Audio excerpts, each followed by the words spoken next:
अब मैं बुलाने जा रहा हूं इस बिजनेस के वो हीरे जिन्हें डायमंड कहा जाता है, जो रियल लाइफ में भी डायमंड है, जिनकी सोच भी डायमंडों जैसी है और जिन्होंने हिंदुस्तान के कई परिवारों में खुशियां लाने का काम किया है। तो ये मैंने आप लोगों से बोला था, इस बिजनेस के अंदर आप जिस लेवल पर चले जाते हैं उनका बेटा उसी लेवल से बुलाया जाता है। तो ये ऑलरेडी डायमंड है और अब शायद मेरे को लगता है बहुत जल्दी नई पीने बनने वाली है, उससे ऊपर वाली जो डायमंड के ऊपर होंगी, स्टार डायमंड के ऊपर भी होंगी। और उम्मीद करते हैं कि आप वो रिकॉर्ड तोड़ेंगे। और इसी के साथ आप कैसा फील कर रहे हैं और यहाँ पर आज कैसा लग रहा है, प्लीज एक शानदार मैसेज। मेरा नाम तन्वी वत्स है।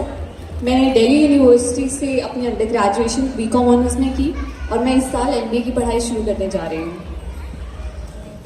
मेरी उम्र 23 साल है और मैंने बचपन से ही, मैं जब बड़ी हुई थी, मैं आरसीएम के साथ साथ बड़ी हुई हूँ।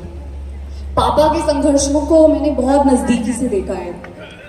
पापा की लाइफ में इतने इंसिडेंट्स हुए हैं जिन्होंने मुझे भी इंस्पायर किया है और वो आप लोगों को तो करते ही हैं। एक दिन मैंने ऐसे ही पापा को कहा कि पापा, आपकी लाइफ इतनी इंस्पायरिंग रही है, आपने इतने सारे इंसिडेंट्स हुए जिनकी एक स्टोरी बननी चाहिए, जो लोगों तक पहुंचनी चाहिए, जो एक किताब के रूप में लोगों को बहुत इंस्पायर कर सकती है। पापा,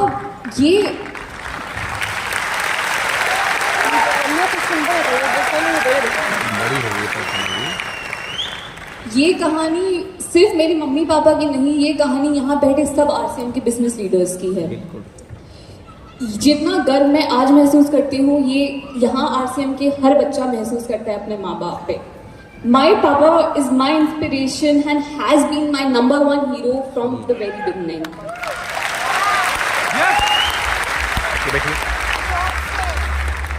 कोई जब भी कहता है कि ये सुरेंद्र वत्स सुदेश वत्स की बेटी हैं, तो मैं बहुत प्राउड फील करती हूँ। ये अपॉर्चुनिटी सिर्फ आरसीएम की वजह से मिली है। जब हम बड़े हो रहे थे तो आरसीएम की वजह से घर में एक माहौल ऐसा बना, इतनी पॉजिटिविटी मिली जो हम तक नहीं, हमारे घर के बाकी सारे मेंबर्स जो आरसीएम का पार्ट भी नहीं है उन तक भी पहुंचती है। आरसीएम ने हमें एक ऐसा माहौल दिया जो इतना ओपन था कि मैं जब अपने फ्रेंड सर्कल में दोस्तों से बात करती हूँ, वो उनका भी नहीं मिलता है मुझे। तो ये सिर्फ आरसीएम की ब्यूटी है कि ये मुझे मिला।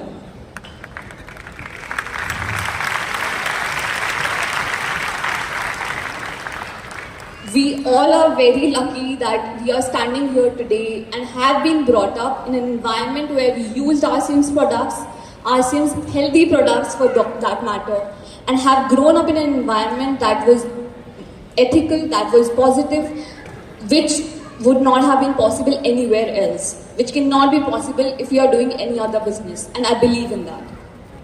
I feel very, very proud today to be the daughter of these two very, very beautiful couple.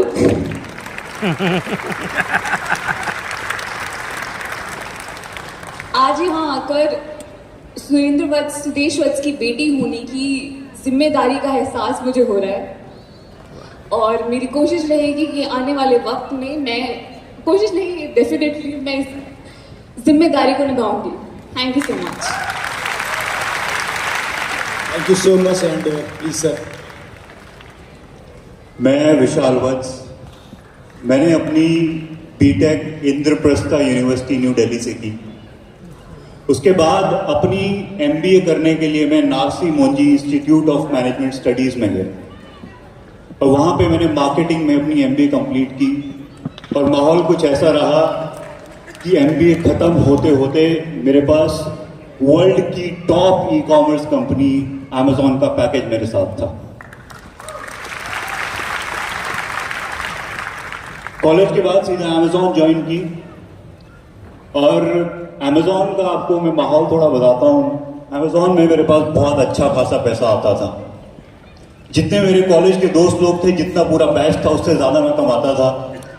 और जब कोई पूछता था ना, बेटा करते क्या हो, तो बड़ा फकर से बोलता था कि अमेजॉन में काम करता हूँ, अमेजॉन में नौकरी करता हूँ। ये एक पहलू था। एक दूसरा पहलू था जिसमें मैं 16-18 घंटे लैपटॉप के सामने बैठ के काम किया करता था। एक दूसरा पहलू था जिसमें टाइम कंस्ट्रेंट इतना ज्यादा था कि अपनों के लिए तो छोड़ो, अपने लिए तक टाइम नहीं रहता था। वो माहौल इतना टॉक्सिक था मेरे लिए और उसको मैं जब देखता था, अपने सीनियर्स को देखता था, अपने सुपीरियर्स को देखता था, तो हमेशा ये लगता था कि जो ये काम कर रहे हैं वो मैं भी 2-4 साल जिस तरीके से मेहनत कर रहा हूं कर पाऊंगा। लेकिन वो लोग, उनका वर्किंग स्टाइल, उनका लाइफस्टाइल कभी मुझे इंस्पायर नहीं करता था।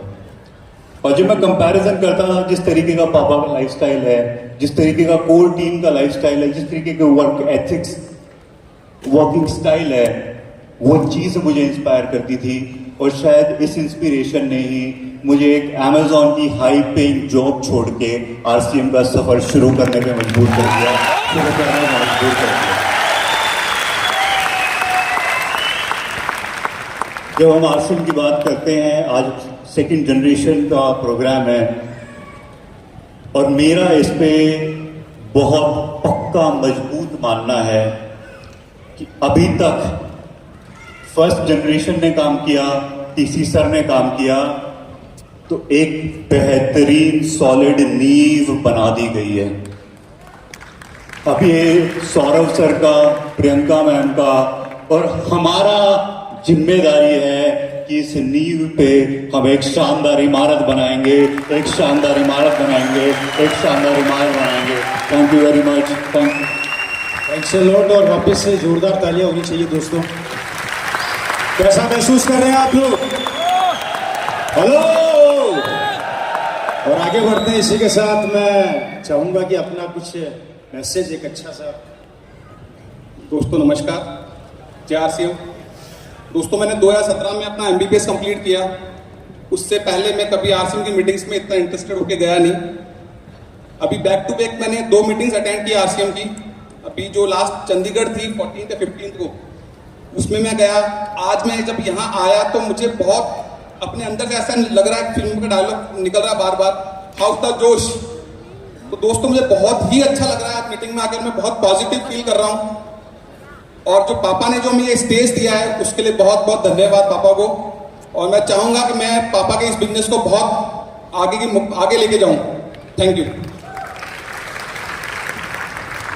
जय आरसीएम। मेरा नाम सुमन राठौड़ है, वाइफ है डॉक्टर विजय राठौड़ एंड मेरे फादर इन लॉ है रेस्पेक्टेड। मतलब जितना मैं वर्ड्स अगर कुछ बोलूँ वो बहुत कम है पापा के लिए। विजेंद्र सिंह जी राठौड़ मेरे फादर इन लॉ नहीं, मेरे फादर है और मेरे मदर इन लॉ। और टचवुड मैं यही कहूँगी कि जितनी मैं लकी हूँ उतनी हर लेडी या हर लड़की हो कि मुझे ऐसे इन लॉज मिले। मैं राजपूत फैमिली से बिलोंग करती हूँ, तो आप लोग जानते हैं राजपूत फैमिलीज में घूंघट वगैरह होता है। एजुकेशन सिस्टम कहीं कहीं है बट कहीं कहीं बिल्कुल डाउन है कि ठीक है एक लिमिट होती है कि आपको इतना ही पढ़ाया जाएगा। मैंने भी सिर्फ एमए किया है। बाद में जब शादी हुई तो जब मेरी इनसे बात होती थी तो मैं पापा मीटिंग में जाते थे तो मैं इनसे यही पूछती थी पापा कहाँ गए, पापा कहाँ गए। तो ये बोलते पापा मीटिंग में गए। इन्होंने 1-2 बार बताया भी था बट ऑनेस्टली मैंने आरसीएम का नाम कभी नहीं सुना। तो मुझे लगता अच्छा कोई होगा कुछ तो वहाँ गए होंगे। फिर जब शादी हुई तो किचन में गई तो आटा आरसीएम का, साबुन देखा आरसीएम का, नमकीन देखी आरसीएम का, हर प्रोडक्ट आरसीएम का। तो वो जब देखा तो फिर मैंने इनको पूछा ये क्या है, तो इन्होंने बोला कि यही वो कंपनी है जिसमें पापा काम करता है। तो फिर पापा के साथ 1-2 मीटिंग में जाने का सौभाग्य भी मिला। पापा लेकर गए, फिर कंसीव हो गया, डिलीवरी के बाद में थोड़ा छूट गया। अभी वापस फिर 1-2 जब मैंने मीटिंग्स अटेंड की पापा के साथ, तो जब वहाँ गए मीटिंग्स में तो मैंने स्टेटस पे फोटोज लगाई। तो पहले जो मैंने नाम नहीं सुना तो मुझे लगा शायद कुछ लोग जानते हो नहीं जानते हो, बट जैसे मैंने स्टेटस लगाया तो आप बिलीव नहीं करेंगे जो आउट ऑफ इंडिया की जो मेरी फ्रेंड्स है उनके भी मैसेज आए कि ये आरसीएम की मीटिंग है ना। तो मैंने कहा आपको कैसे पता, बोले हम भी इसी फैमिली का एक पार्ट है। तो ये सुन के इतना अच्छा लगा कि इंडिया में नहीं बाहर विदेशों में भी आरसीएम फैमिली को सब जानते हो और इसका हिस्सा बने हुए हैं। तो बस यही है, उसी उम्मीद के साथ मैं अपने बच्चे को भी लेकर आई हूँ जो 3rd जनरेशन है कि ये भी हमारे साथ साथ ये भी काफी कुछ सीख कर जाए। और पापा की कोशिश है, पापा के साथ हम लोग जितना आगे बढ़ सकते हैं पापा के आशीर्वाद के साथ, आप सभी के प्यार के साथ इस परिवार को, इस प्यारे से आरसीएम परिवार को और हम बढ़ाने की कोशिश करेंगे। आप सबका प्यार हम पर ऐसे ही बना रहे। Thank you so much. Thank you, बहुत बहुत धन्यवाद। मैं चाहूंगा एक बार प्लीज ग्रुप फोटोग्राफ हो जाए। और कैसा महसूस कर रहे हैं आप लोग? हेलो। देखिए दोस्तों, मंच, ये प्यार मिलना बहुत मुश्किल है और इसको बेसिकली बहुत मुश्किलों से कमाया जाता है और उसके लिए आपको कुछ नहीं करना है, कमिटमेंट करना है। और आज ये परिवार आपस में कितना गर्व महसूस करते हैं कि ये आरसीएम परिवार का हिस्सा है।